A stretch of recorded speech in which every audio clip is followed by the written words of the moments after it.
Сәлем достар, қалдарыңыз қалай?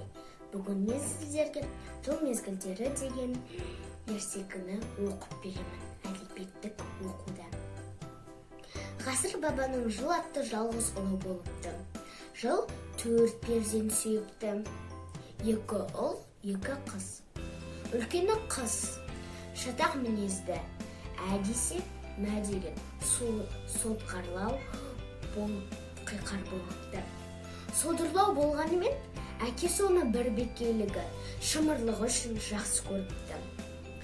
Екіншісі көктем, жұрттан асқан, көрікті, жаны да нәзік, сұлу қыз болып өсіпті. Нені болса да шын жүрегімен қабылдайтын, сезімталдығы мен көркемдігі үшін оны бәрі де жақсы көріпті. Үшіншісі жаз. Әпкесіне қарағанда ашық, жарқын, жайдарлы, мінезді, көңілді қыз болып өсіпті.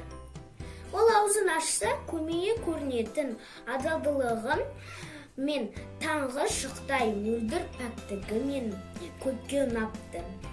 Ал ең кенжесі күз, өте ерке.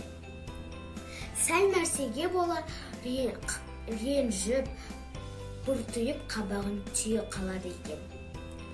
Кейде балаларға өпкелеп, әрең іркіп тұрған көз жасын тыя алмай, төгіп жібере қалады екен.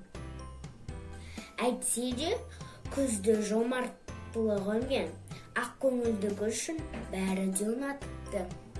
Егер де балалар, бұл ертегі сіздерге ұнаса, менің арнама жазылып, лайк басуды ұмытпаңыздар. Сау болыңыздар!